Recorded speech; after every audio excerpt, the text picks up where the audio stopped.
question, est-ce qu'il n'y a pas une étude qui a publié justement le fait de comparer les performances de quelqu'un qui courait à pieds nus et quelqu'un avec des chaussures, et finalement c'était quand même les personnes avec des chaussures qui avaient été plus rapides ou les performances avaient été améliorées. Est-ce qu'il y a quelqu'un qui a connaissance de cette étude? Alors, merci pour l'introduction.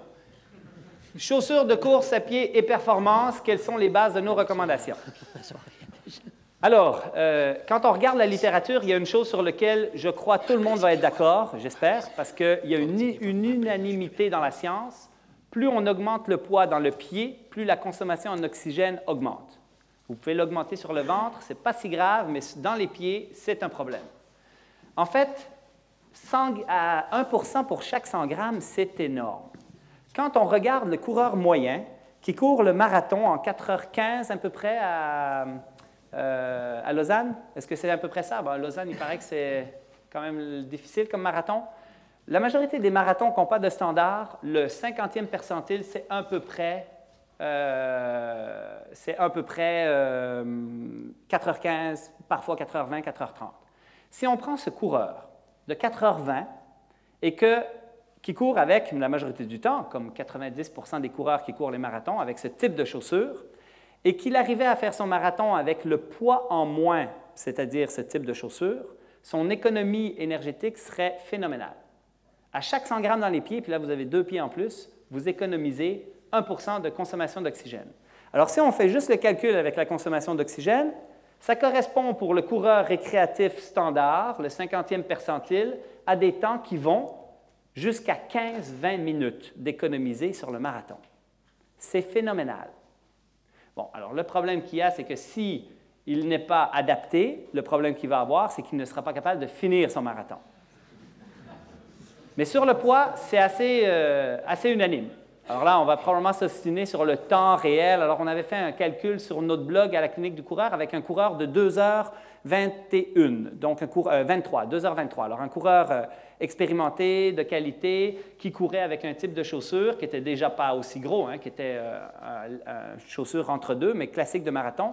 Et on faisait les calculs, finalement, quelle est l'économie énergétique et donc la traduction, si on fait le calcul au niveau du temps, et ça correspondait pour l'athlète de haut niveau entre 1 à 2 minutes à peu près sur le marathon.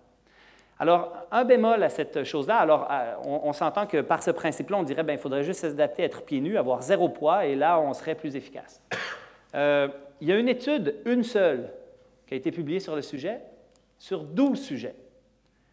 Eux, ce qu'ils regardaient, en fait, c'était l'étude de Cram, c'est qu'ils ajoutaient du poids sur le dessus du pied, et ils comparaient un groupe avec un peu d'absorption versus pieds nus. Mais le pied nu, finalement, c'est une chaussette qui était quand même protectrice un peu sur la peau, mais qui leur permettait quand même de mimer, en fin de compte, la mécanique et aussi le poids du pied nu.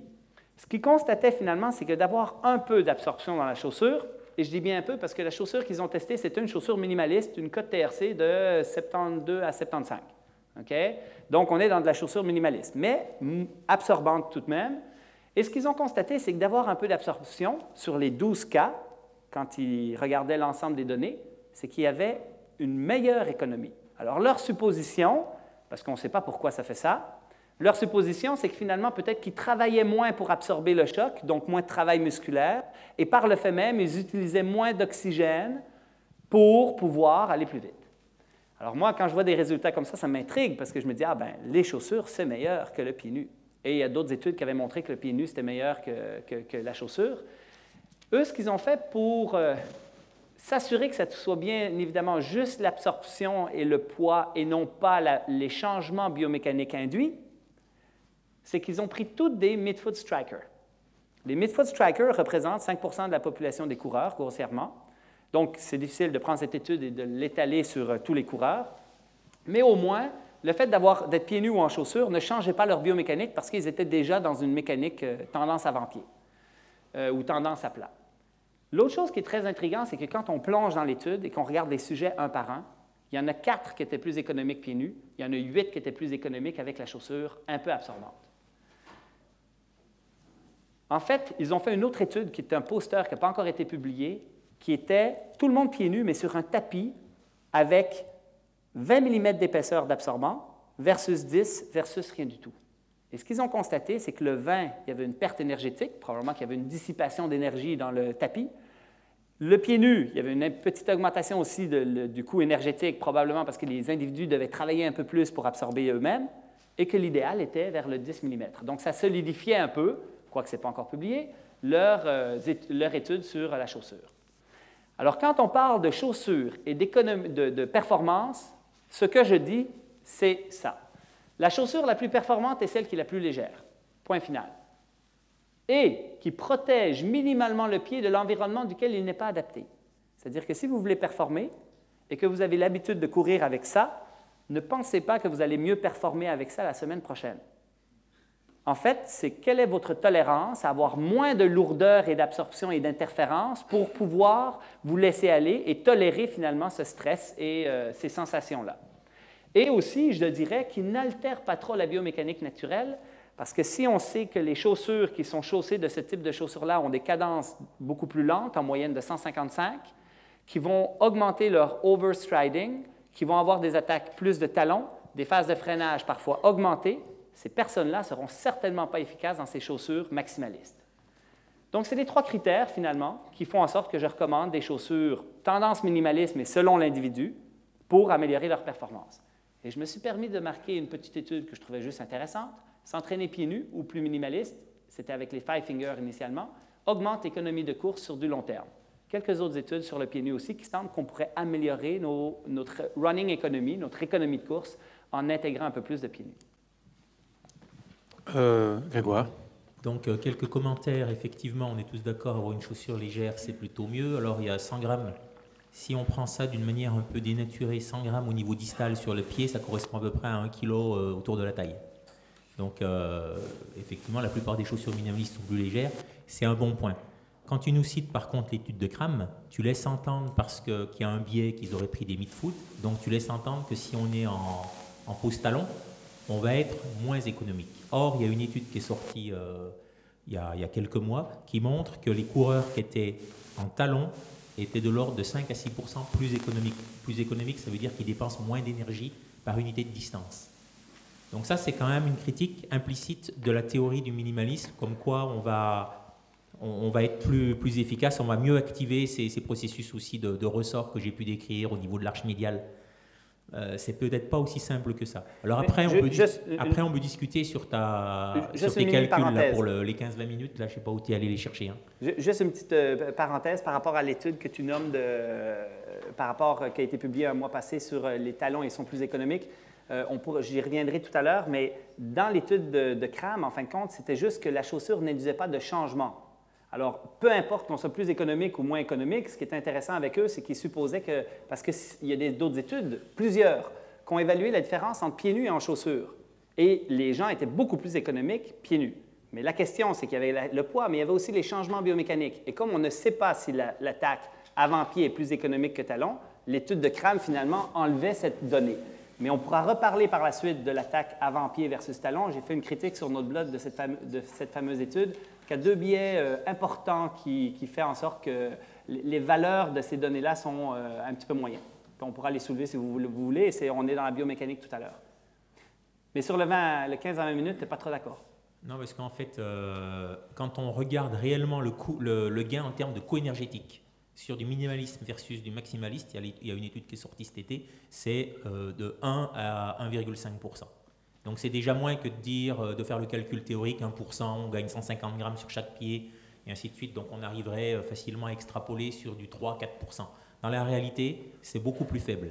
Et sur le coût énergétique, on ne peut pas concevoir qu'on puisse calculer une performance sur marathon uniquement en ayant une variation du coût énergétique, parce que ça va être compensé par d'autres mécanismes qui sont un peu longs à développer ici. Ça, je suis obligé d'être d'accord avec toi. Par contre, sur le 1,5 %, je ne suis pas tout à fait d'accord. En fait, quand je nommais les études, on a quand même plusieurs études, dont celle de Hanson, en fin de compte, qui arrivait à des différences de jusqu'à 5,4 %. Alors, bon, quand on regarde l'ensemble des études qui regardent le coût énergétique versus le poids, ou qui font des tests terrain en coût énergétique, chaussures… On est plus à 2% sur la moyenne. Sur la moyenne de… La moyenne des études, on va être à 2%, et les études les plus rigoureuses, parce que tu ne peux pas à la fois nous sortir une étude de l'American Journal, un truc un peu obscur, pour argumenter que les gars vont moins se blesser, et ensuite critiquer une étude dans Medicine Science Sports Exercise qui est la meilleure revue du champ. Attends, alors, non, il faut qu'on parle de l'étude. Là, tu me mentionnes une étude qui mentionnait que c'était 1,5 %. D'abord, c'est quelle étude? Moi, ça m'intrigue parce que... C'est Luciana Scandinavian Journal Sports Medicine en 2012 ou 2013, je ne sais plus quand est-ce qu'elle est sortie. Et eux mentionnaient que c'était 1 % de différence. 1,3 %. Et les chaussures minimalistes versus maximalistes Voilà. qu'ils comparaient, c'était quoi? Je suis intrigué parce que, alors là, Ouais, je ne sais peux pas te dire pas comme comment ça se fait que je ne l'ai pas. Ben, je te l'enverrai, comme ça Oui. tu l'auras. Et c'est dommage parce qu'on ne pourra pas débattre aujourd'hui sur la critique, mais on s'écrira quelques courriels. Ouais. Parce que ça va quand même à l'encontre d'une tonne d'études qui ont Non, été mais je crois publiées qu'il sur le faut pas, sujet. enfin on ne va pas discuter chiffres trop longtemps, mais il ne faut pas surévaluer l'effet en termes de coût énergétique. Et même si le coût énergétique, c'est le facteur le plus important en termes de performance d'endurance, on ne peut pas non plus ajuster, faire un calcul Direct. Parce que Je suis d'accord avec. Il Je va y suis avoir obligé d'être d'accord. d'autres paramètres qui font que ce n'est pas aussi simple. Oui. Parce que c'est vrai, quand tu as donné des chiffres qui étaient énormes, quelqu'un qui améliore de 20 minutes son marathon à Lausanne, quelqu'un qui court plus de 4 heures, ou de 2 minutes pour un athlète de haut niveau, c'est énorme comme coefficient. Énorme. Et je peux dire, pour rencontrer dans des courses, des ultras, comme a fait Grégoire, où j'ai pu pratiquer, le nombre de personnes qui ne finissaient pas la course à cause justement de mauvaises adaptations, ils n'ont pas pu s'adapter au minimalisme, était tout aussi important que ce que tu viens de citer. Alors, est-ce que pour gagner 10 minutes, je vais prendre le risque de ne pas finir ma course? Alors, la question que tu soulèves, c'est qu'il y a plus de gens qui ne finissent pas les courses parce qu'ils Je sont ne en sais pas, minimaliste. je n'ai pas les Non. chiffres, je pose la question. Ah, Toi, non, tu non. affirmes qu'on s'améliore plus léger égale plus rapide. Au pied, ça c'est prouvé scientifiquement, Oui, ça c'est clair. pour tout le monde. Quel que soit le poids de la personne, quel que soit son âge, quel que soit son Alors, apprentissage. la question qu'il faut soulever, c'est est-ce que l'individu peut faire cette transition ou avoir une chaussure plus légère? Mais moi, ce que je soulevais dans le blog qu'on a écrit avec l'athlète de haut niveau, en fait, c'est que moi, c'est quand même intriguant de savoir que chaque fois que je parle avec un athlète de haut niveau, la majorité n'ont pas conscience que le poids de leurs chaussures a une influence si importante sur leur running economy. C'est-à-dire que sur leur coût énergétique, excusez. Moi, je pense que dans le futur, on va avoir de plus en plus de chaussures de plus en plus légères parce qu'un jour, il va y avoir une conscience chez les athlètes pour dire effectivement, on a un coût énergétique, on est capable de performer mieux avec ça. Mais la question que tu soulèves est excellente. Le mieux, ça serait donc pieds nus au niveau du poids. Et c'est quoi la limite? Elle est propre à chacun. Moi, ce que je dis juste, c'est que si on fait un calcul théorique, plus on est léger et quand on est dans le très léger, ça a des avantages qui sont énormes. Et ça, il faut considérer ça chez un athlète de haut niveau parce que la majorité vont porter des chaussures, finalement, sans trop se poser de questions. C'est ce qu'on leur a recommandé. Alors là, on voit tous les Kenyans qui performent en 2h03, 2h04 avec des chaussures qui sont relativement lourdes pour des chaussures de compétition. Est-ce qu'on pourrait enlever encore du talon qui ne sert à pas grand-chose? Est-ce qu'on pourrait réduire l'épaisseur de la semelle? Est-ce qu'on pourrait enlever du poids dans la chaussure et faire en sorte qu'on aille chercher chez ces athlètes-là encore un 30 secondes? Ils le veulent tous. Je mets de l'eau à ton moulin. La chaussure existe. La seule chose, c'est la chaussure d'une course, jetable, et les fabricants, commercialement parlant, c'est difficile à mettre sur le marché, mais la chaussure existe. Si je peux juste finir sur ce que tu as dit là, sur le point 1, la chaussure la plus performante et la plus légère, ça c'est clair. D'ailleurs, c'est l'orientation principale du développement aujourd'hui, enlever de 5 à 20 grammes à chaque modèle. Ça, on le fait tous les jours. La biomécanique naturelle, ça c'est bien évidemment l'axe le plus important pour développer le produit. C'est juste le point 2, parce que là on est effectivement solidement ancré à toutes nos technologies et on continue à les développer, à les améliorer et à faire qu'elles fonctionnent le mieux possible ensemble. Qu'est-ce que J'aimerais- pas dans le deux? Blaise, Grégoire, je serais obligé de vous arrêter juste qu'on fasse un petit point. Ouais, Une question là, puis après on est obligé de faire un point parce qu'on est en retard. Une sur le question programme. à Blaise ou à M. Millet. J'aimerais rebondir sur l'intervention du monsieur qui a parlé tout à l'heure de l'âge. Là, on parle de poids de chaussures qui peuvent améliorer des performances. Donc, prendre de l'âge, c'est une chose, c'est déjà assez embêtant. En principe, quand on prend de l'âge, on grossit un peu, on prend un peu de poids. Alors, qu'est-ce que vous conseillez de porter comme chaussures? Parce que mentalement, quand on prend de l'âge, c'est pas évident, mais si on arrive à améliorer nos performances, disons que ça peut s'équilibrer. Alors, quelle chaussure vous conseillez à ces personnes qui vieillissent et qui prennent du poids de porter? Alors, ce qu'il faut bien comprendre, c'est que le poids, il a un effet pénalisant, c'est très clair, s'il est au niveau de la chaussure. C'est déjà beaucoup moins vrai en termes de cycle étirement-raccourcissement, de capacité à stocker de l'énergie dans la jambe et puis de la restituer dans la phase d'impulsion. Lorsqu'on a, si on prend un peu de poids autour de l'estomac, comme nous les hommes, nous prenons du poids à ce niveau-là. Pour les femmes, le poids en général, il est pris en vieillissant un peu plus bas. Alors, vous conseillez... Et donc, l'autre élément à discuter, c'est que lorsqu'on vieillit, en gardant à peu près le même entraînement, on va aussi améliorer son économie. Donc, on pourrait dire le gain en termes de performance d'avoir des chaussures très légères, il est moins évident chez des personnes qui vieillissent. Et comme ça a pu être dit par ailleurs, lorsqu'on vieillit, les capacités d'adaptation, surtout si on est un coureur qui a couru toute sa vie en maximaliste, ça va être très compliqué. Le risque de se blesser pour passer en minimaliste va être plus grand, ou alors il faudra plus de temps. Donc je crois que les deux arguments, si on les emboîte l'un dans l'autre, m'amènent à dire que c'est peut-être une population pour laquelle il faudra, si le gain est avéré, parce que je n'ai pas encore entendu un seul élément qui m'inciterait, moi à titre personnel, à passer en minimaliste. Je l'attends toujours. Mais si c'était le cas, je serais ravi de passer en minimaliste. Mais comme je vieillis et que je pense avoir une bonne économie, je me dirais, c'est pas évident. Juste le poids de la chaussure ne t'intéressait pas. Bon, là, tu fais de l'ultra. Oui, on est dans une vitesse où le poids a beaucoup moins d'influence. Mais si tu courais des 10 km, tu ne serais pas intéressé à aller chercher des chaussures plus minces, plus légères? Non, le poids de la chaussure, on est tous d'accord. Mais la question de monsieur, c'était par rapport aux personnes qui prennent un peu de poids au niveau viscéral, au niveau abdominal. Alors, on peut faire une conclusion, Blaise, parce que là, maintenant, il est 9h15. Courez minimaliste. Alors, j'aimerais juste dire une chose pour la question de monsieur Wünschläger que je trouve quand même très bien. Si avec l'âge et on prend un peu de poids, il faut choisir la chaussure pour savoir quel type de chaussure pour courir on doit prendre. Moi, ce que je dirais aux gens, c'est faites pas de la course à pied. Faites d'autres choses comme activité physique parce que l'important, c'est de ne pas se blesser. Et puis la course à pied blesse. Quel que soit le type de chaussure, elle va générer des blessures, à plus forte raison si on est un peu en surpoids avec l'âge. Alors, je sais bien qu'on parle de course à pied ici, mais disons, si la question se pose comme ça, je pense qu'il faut réfléchir à d'autres activités aussi. Alors, je me sens obligé de rebondir, désolé. D'abord, parce qu'on va faire, je veux juste faire une mini-parenthèse sur le poids versus le minimalisme et les blessures et ainsi de suite. Il n'est absolument pas clair actuellement que les personnes en surpoids vont se blesser plus que les personnes plus minces. Il y a même des études, en fin de compte, qui montrent que, dans certaines études, que un IMC plus élevé pourrait même être un facteur protecteur. Bon, quand on mélange les études ensemble, moi, je crois qu'on n'est pas capable actuellement de statuer que si on est plus gros, on se blesse plus. L'autre chose, c'est que ce qu'on sait, par contre, c'est que les personnes qui sont obèses ont plus d'arthrose aux genoux. Le problème principal, c'est leurs genoux.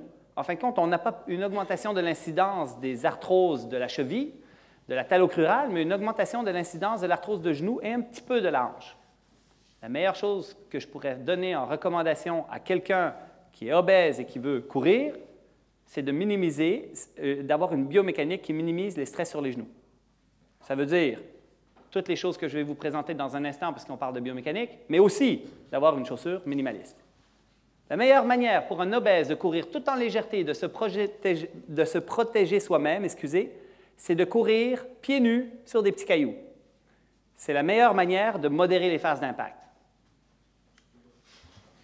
Je dirais peut-être faire du vélo, c'est peut-être mieux. Hein.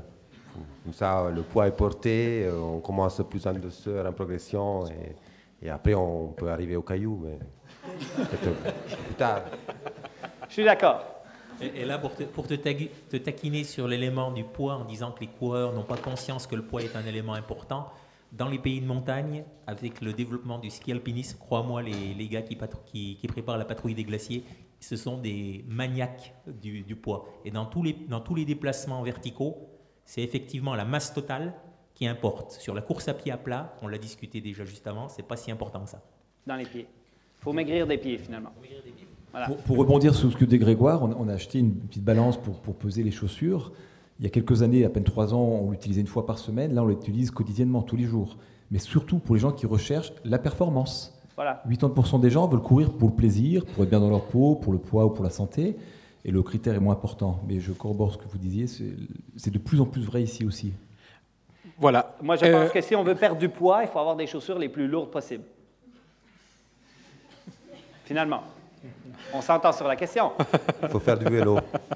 Écoute, voilà. Alors,